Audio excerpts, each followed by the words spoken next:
Welcome to the Going Somewhere podcast, a podcast for anyone who finds themselves in the ambiguous adventure of young adulthood, a season marked by uncertainty, change, love, heartbreak, and a whole lot of big decisions. Sit down with me for some real and raw conversations with some incredible people as we dig into what it looks like to be a follower of Jesus in this beautiful yet complicated season of life.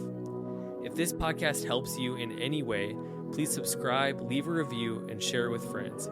Be sure to join the conversation on Instagram by following goingsomewhere.podcast. We're all going somewhere. We might as well go there together. Let's dive into today's episode.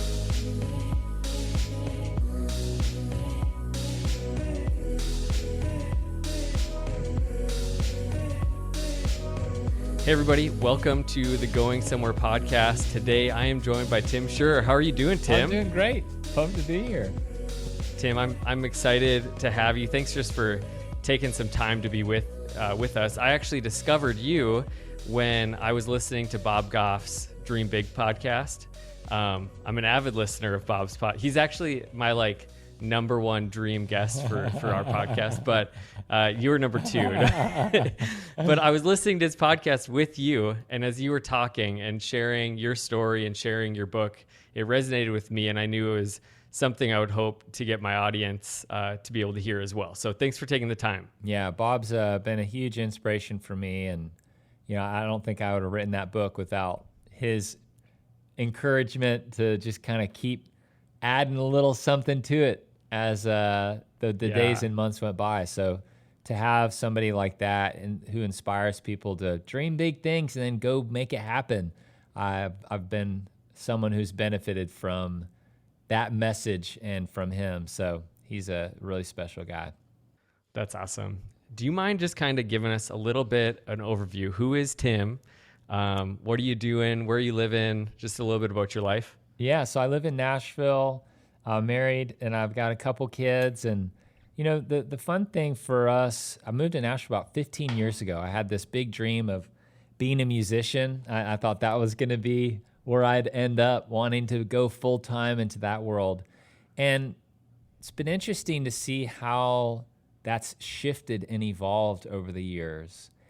And I thought ultimate success was that, like being the guy that everyone knows about and is on stage in front of thousands of people. That was the dream. But it wasn't until I started stepping into roles more and more behind the scenes that I really started to feel a traction in my career. And I think there's a lot of people like that maybe they have this dream or aspiration to do something, and yet they find themselves in a role more behind the scenes. And so there's so many lies that you can believe that maybe I'm not successful or maybe I'm not as good as this next person who may be more visible or higher up on the org chart. And I've just found that me settling into my role and playing a part on the team, whether or not I was the one that everyone really knew about, that's what I've found a lot of fulfillment doing. And so spent the last 10 years working alongside Donald Miller and building and running that team. And then I left earlier this year to launch out and do my own thing. I wrote this book, and I've started to do keynotes, and I have my own podcast called Build a Winning Team that I've been having a lot of fun hosting. And so that's kind of been the journey for me. And, then the last few weeks has been another unexpected part of the story and adventure. And I got asked to take over as CEO of a nonprofit called David Novak Leadership. And, David's the former CEO of Yum Brands, and that's the parent corporation for KFC, Taco Bell, and Pizza Hut. And, David's known for just being an exceptional leader. And, he built Yum to the success that it was by creating a culture of recognition where everyone felt valued and recognized for the work that they did.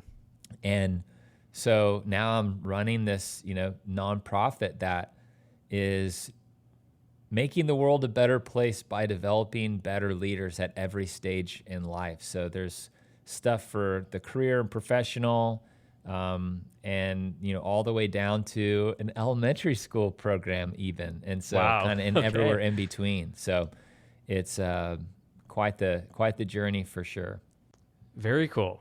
So you have just tons of free time. just filled with free time that you could just do whatever you want. What's great is, I wake up and I just don't. I'm so excited about doing all of the work that I get to do. Like, it doesn't feel like work, and I feel like I'm constantly pinching myself, just saying, I get paid for this? This is way too much fun to be a job, but I'm having fun leaning into it, trying to make a positive impact in the world, and building a team of people who are inspired to do that same thing. Incredible. And I know, The Secret Society of Success, the book that I immediately went and bought after listening to the episode. I think I paused the episode of you and Bob and just did the buy now on Amazon, and I think I read it in 2 days. And that's awesome. My wife was like, "You're reading every night now. We're not watching our shows. Why aren't we watching our shows?" And it was really impactful for me. The Secret Society of Success: Stop chasing the spotlight and learn to enjoy your work and life again. I mean, what a title for and subtitle for a book, especially me thinking about young adults, people that are just new into their career or stepping into that place. Can you just give a little overview of the book? What caused you to write it? What it's all about? So for a lot of people, the world that we live in today, the message that we hear is to be successful, you have to step into the spotlight, climb the ladder, be the boss, have fame and money and power. That's what success is. But the journey that I've been on, I've just thought, is it though? Is that the only path? That's the only thing that a success journey looks like. And I've discovered this group of people that I call the Secret Society of Success that they've shown me a new way to live and a new way to define success. And so in each of the chapters, I try to just offer a paradigm shift for how we can look at success a little bit differently. One of those, for example, I've become friends with this guy named Scott Hamilton, who's an Olympic gold medalist in figure skating. And I used to think that success was this line up and to the right, all wins. There's no failure, no challenge, no setback with success, right? But that's not at all true. And, Scott's really taught me that success is about embracing challenges and learning from failure. And that is what success actually looks like. But I don't think that's a message that gets a whole lot of airtime these days. And so there's just so many other examples in the book of how we can look at success perhaps differently than what we're hearing about in kind of the cultural narrative that's happening right now. Yeah, for sure. I think just that idea of redefining success is so important. I think, even if we don't think a platform is where success is, I think it's so easy to think of some numerical signal, some possession that we own, neighborhood that we live in, age that we retire at. There's something that I think the world or our culture and society tend to kind of define, this is success. This is the universal success symbol. But what would you say your definition of success has become? Success to me, after learning all that I've learned from these people that I've been exposed to over the years, success is helping others win. And I would say that is at the heart of what it looks like to live in the way of the Secret Society. And it's about serving others, being a part of something greater than yourself. But just to summarize it, I'd say success is helping others win. Wow, that's a simple, memorable, but powerful definition. I think for me, I've kind of come to this point of I've chased that in different seasons of life, or I've thought of that, or thought of myself as successful for what I was accomplishing or unsuccessful. But a number of years ago, we kind of went through a change where we left a career, a job, a city, family that we really loved. We moved across the country. And, at the time it was whoa, what are we doing? And really, it just kind of came back to this idea of like obedience to what I'm called to, saying yes to and continuing to say yes to the path that I felt like we were supposed to be on. And there's a story in the Bible about Abraham, and God just tells him, go to the place that I will show you. And that's just kind of like the journey I felt like we've been on as a family. And then it's actually like kind of the idea of the name going somewhere. Like I feel like as young adults, we're on our way somewhere, but oftentimes we don't know, where that is. And I think along the way, it's easy for us in our careers and things to just kind of try to grab hold of what success is. And I think of like the idea of what are we aiming at in our life. And I read, it was early in the book, and it was talking about the first trip to the moon. And, if I were to do a quiz question right now, who were the astronauts that went to the moon? We'd all probably come up with two really easily. But you talk about Michael Collins. Can you just talk a little bit about who he is and the significance of him in your work? Yeah, so exactly what you're saying. People know Neil Armstrong and Buzz Aldrin. One small step for man, one giant leap for mankind. Yes. But until you just said his name out loud, most people have no idea who Michael Collins was, or that there even was a third astronaut on that mission. Right. But Michael is the guy that Ubers Neil and Buzz to the moon. Like he brings them up there, drops them off. Those guys then do all the things that they need to do on the moon surface, while he actually stays in the command module. He doesn't get to, he's like all the way at the moon, but doesn't get to get out and go. It's like so close. So close. But what I love about this story and why I kind of have Michael Collins as this aspirational identity, it's because when he gets back from this mission and sits down with the press, he talks about how content he was to have had one of those 3 seats. And I think if he were to respond by talking about how disappointed he was to not walk on the moon and maybe even have a little bit of resentment about that, I think it would have been so natural, so human. We all would have understood. And yet Right. It's beautiful that he doesn't do that. And I think the question for all of us is, do you have to walk on the moon to be happy? Right. Because I think that if there is a cultural narrative, it is, no. Success is, happiness is being the one everyone is talking about. Right. Having more followers than your friends, whatever. Yeah. But I really love how Michael shows us a different path, a contentment in being a part of something greater than yourself, being content with the seat that you sit in on whatever mission you're involved in. And I think that there is something that all of us can learn from that story. And it's not one that is very popular, but I think it's one that is really impactful if we really were to apply it.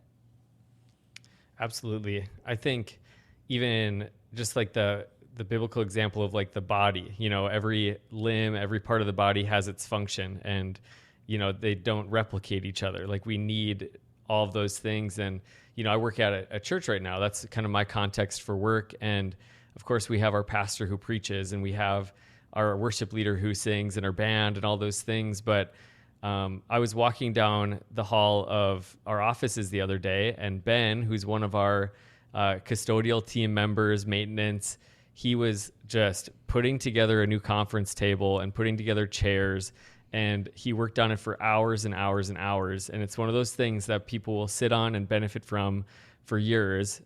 But I took the time just for a second. I just took a picture of him because I wanted to remember it, because I wanted to recognize like his role is just as important in what we're doing as anybody else's that we don't see.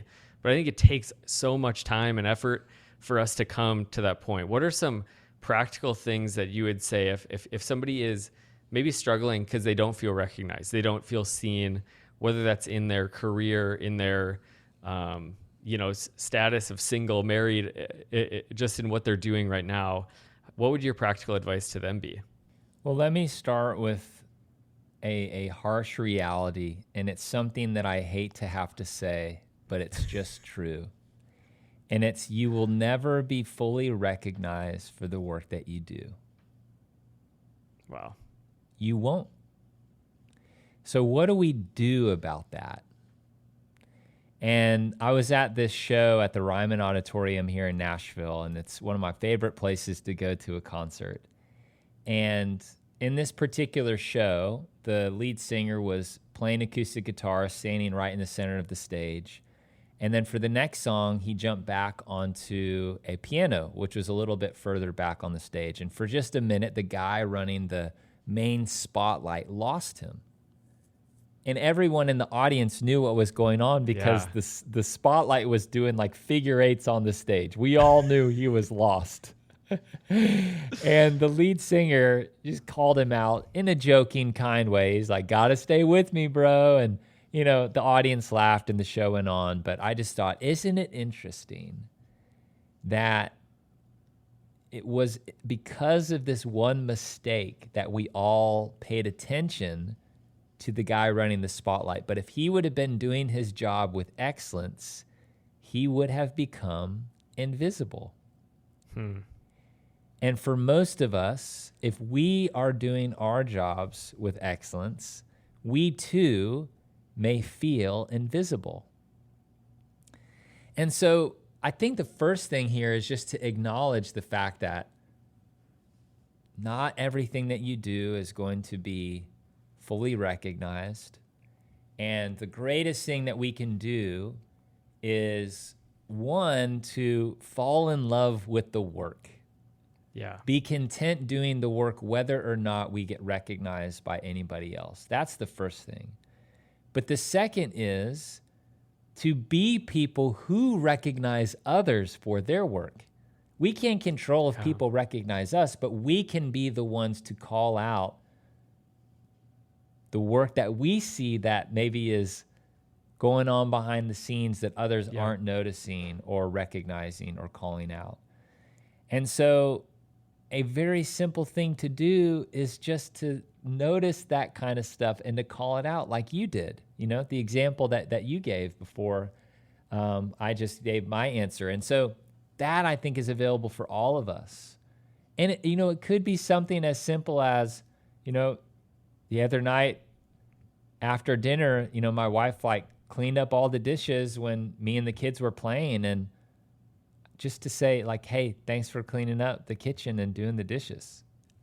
I mean, it seems so simple, but I think this also can start small. I can recognize my kids for, clearing their plate after dinner. It's like, "Hey buddy, great job. Thanks for putting your plate, on the counter like we want you to." I mean, it can be small, but I also feel like the more we can just call out and recognize people for the work that they do, whether it's at home or in the workplace, I think we all have the potential then to feel a little less alone, a little less invisible. And I think if we do that, we find joy in the journey of doing the work and we learn to recognize other people. I think if we do those two things, we're going to, be making the world a better place around us. That's so good. You just mentioned the joy in the journey. I think, to really, and you talk about it in the book, just to enjoy the process, of whatever it is in the process of even growing up, I think is something worth enjoying. But I know you mentioned it earlier with Scott Hamilton, but just the challenges. I think oftentimes, when I look back at my life, I don't think even people that climb Mount Everest, they wouldn't probably say the story that they tell from the rest is when they come across the crest and they look out and they see the view. It's I almost died on the way up, and this dude, came and found me in the middle of a snowstorm, and that's the story that we remember. And it's oftentimes those, like you said earlier, those challenges that help us appreciate and even become more grateful for the journey that we're on.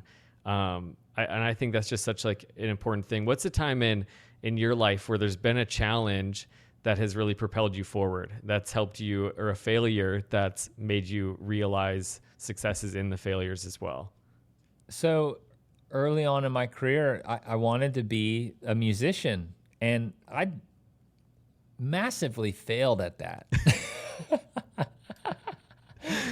I remember my last report that I pulled before I took all of my music down off of iTunes and all these digital platforms. I was just going to go search for it, so shoot.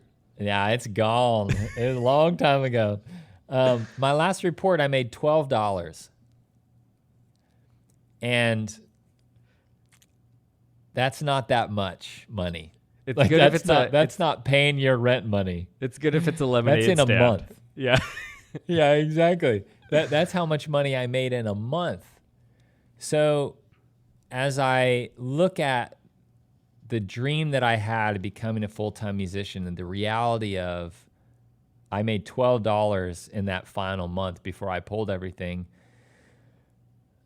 you could see that as a failure and get really bummed out by it. But when I think back to, somebody asked me recently, if you could go back and do it all again, what would you do differently?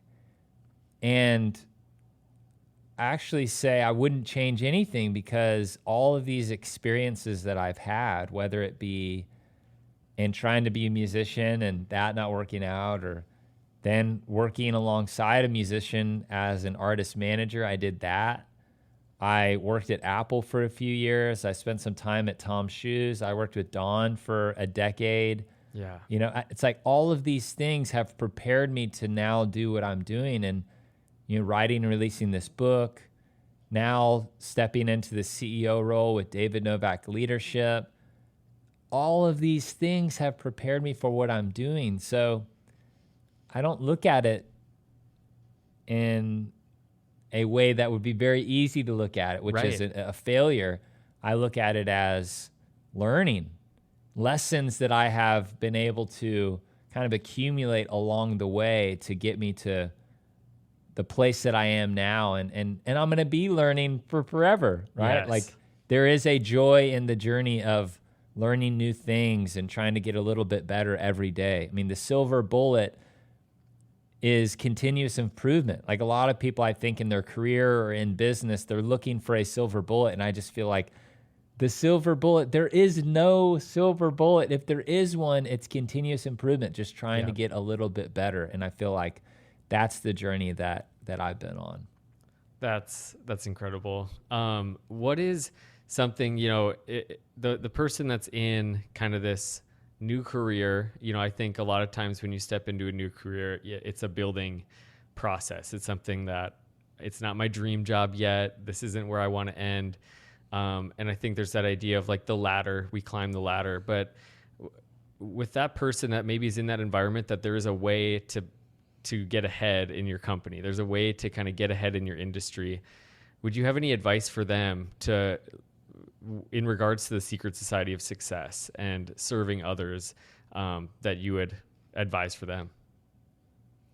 There's this famous quote by Zig Ziglar, and he says, help enough people get what they want, and ultimately you'll get what you want. And here's the problem that I have with that quote.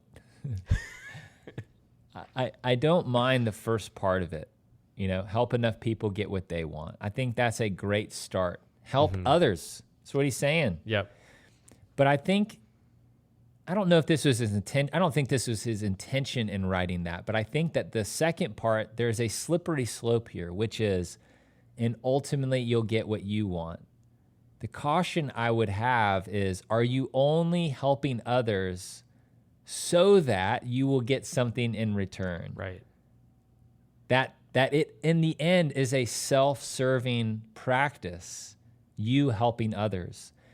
I think the healthiest version of that would be help people get what they want, period. Now, I'm smart enough, wise enough to realize that I probably will get what I'm looking for if I'm helping others. But I think if I'm at my healthiest state, that's not my intention. I'm truly content doing the thing to help somebody else, whether or not I get anything in return. And there's this great book by Adam Grant called Give and Take. And he talks about the difference between givers and takers in the workplace. And a lot of what I'm talking about is, inspired from that book. And I even put a little excerpt of it in my book. But what he's found is givers are the people who win, and givers often are willing to do the thing whether or not they get anything in return. And I think if we're doing that, we're at our best. And whether you're just starting in your career or a little bit down that journey, I think if there is a thing to keep in mind, a thing I wish I would have known 15 years ago, it's help others win, period. Love it. That's awesome. With the Secret Society of Success, I think it's I think it's easy to see an external, like, okay, I need to serve others. But like you're saying, it's something that's inward. I think it's something that is a reframing of how we think and how we see others and see success. And it's something that I think there has to be some internal work. But what would you say if somebody's like, I want to do this. I want to, for your terms, be a part of the Secret Society of Success. Like, what are some practical things that you would say? Every day we get to choose if we are going to live in the way of the Secret Society, which would be a step in the right direction, or if we kind of fall victim to what I call the spotlight mindset, which is something I define as an unhealthy desire for attention and recognition. And, it's kind of like when people want to be like Jesus. They don't wake up one day and they're like, nailed it. I did it. Great news, guys. The reality is every day we are up against decisions which either move us in that direction or away from that. Yeah. And I think that's what we're talking about here, which is learning to live in the tension between our highest aspirations of helping others win and serving others and not minding if you get the credit or the recognition. That's what it looks like to live in the way of the Secret Society. But there are going to be things that come up for you today that will probably pull you back towards the more self-serving mindset, demanding attention and recognition. Yeah. That's, I think, the thing that we're up against. And so if you want to know what it looks like to live in the way of the Secret Society, I think it's just being self-aware in certain situations and trying to just take steps in that direction more today than you did yesterday. So there is no one thing, no silver bullet in this either. It's just that same idea, continuous improvement, trying to get a little bit better, trying to have your default response to some of these challenges or things that you're up against or temptations to make it about yourself, to just try to learn and get a little bit better and a little bit more humble, a little bit more generous. I think that is the opportunity for all of us. Awesome. How has faith played a role in your life and in this idea and this concept coming to life for you? The book was written with more of a faith-neutral context, just because I knew that in the business space, you're going to have the opportunity to reach a different audience if you're not limited to just speaking from a Christian viewpoint. And yet, if I think about what it looks like to be in the Secret Society, I keep using this phrase like help others win. Well, what I'm really talking about is it's just another phrase to say serve others, which is just another phrase to say be more like Jesus.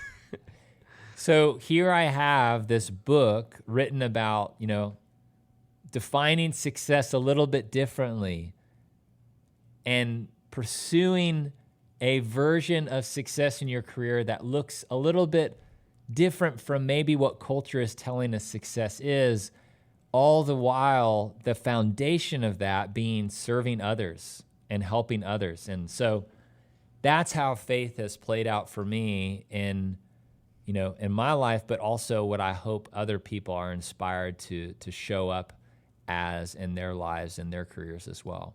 So good. So good. Hey, one last question I like to ask all the guests, but what's one piece of advice you would give to your 20-year-old self? And where were you at that time to give us the context? When I was 20, I was my sophomore year of college at a community college in Kansas City. And I think I've kind of already said some of this, but that is this one lesson, like help others win, is the lesson that I just keep coming back to, because I was wanting to be the musician. I was, dreaming of my life as a famous musician, and everything was about me. And I just wish I would have been paying a little bit more attention to the challenges that other people were up against, and, asking, how can I help? Yeah. What can I do for you? And I heard this guy, Andy Stanley, speak at an event a few years ago. And, he talks about, if we want to find our purpose, it's so easy to ask questions like, why am I here? And, we live in this very what's in it for me culture and world. But he says, here's the question you need to ask instead. Who am I here for? And what I love about that question is we have the ability then to bring our skills, our talents, our abilities, all of our gifts. We get to bring that to the table and do our thing, but it puts us into a headspace and in a posture of serving others, helping somebody else. And I think that's it. That's the opportunity for us to think, who am I here for? And if there's been a North Star for me as I was writing this book, and what I know will be a North Star for me moving forward, it's this quote by Albert Schweitzer. And he says, I don't know what your destiny will be. Some of you will perhaps occupy remarkable positions. Perhaps some of you will become famous by your pens or as artists. But I know one thing. The only ones among you who will be really happy are those who have sought and found how to serve. And I think that's it, right? So may we be the people who define success a little bit differently, who ask, who am I here for? Who look at our challenges and our setbacks as opportunities to learn and improve, and also just to be the people who help others win, and let that be the motivation behind all that we do. And to do that with help others win, period, right? I think if we do that, we're going to be on a much better path. So good. Thanks so much, Tim. Thanks for your time. Thanks for just spending some time with me. And I know our audience is going to benefit from you and all the wisdom that you've shared. And my encouragement to everybody listening, watching, get the book, Secret Society of Success by Tim Schurrer. I just appreciate your vulnerability in the book, and just you telling your story, of your musical career. I think it's relatable. We all have those things that we just don't want to give up, but thanks so much for your time, Tim. My pleasure. Thanks for having me. Awesome. Hey, everybody. Thanks again for listening to this week's episode of the Going Somewhere podcast. I appreciate Tim just taking some time to join us on this episode. His wisdom, his life is just really incredible. And he is the real deal. He is not just writing a book that he's never lived out, but this is who he is. In the conversations that I got to have with him both before and after this episode, it just oozes out of him. He wants to serve others. He wants to help others. And it's so evident that he's in the place that he is because of that mentality, because of that heart. And I know as a young adult myself, and maybe you feel the same way, but one of the big questions that I feel like we're all facing is, how are we going to define success? What does success look like? What are the markers of success? Are we going to view what the world sees in being what type of house we live in, what we drive, how much money we make, our position in a company, all of those things? Is that how we're going to define it? Or is it going to be something else, potentially helping others win? I don't know about you, but I am really challenged. I'm excited. This was something that really resonated with me, and I hope it did with you as well. And I encourage you, please pick up the book, buy a copy of The Secret Society of Success. You will not regret it. And I would love to hear your thoughts on the book as a whole, your thoughts on this episode. But as always, we love you. We appreciate you. This is a podcast that's a resource of Northview Church in Fargo. So please check us out. We'd love to see you. Leave a rating, review this podcast, and we'll see you next Tuesday.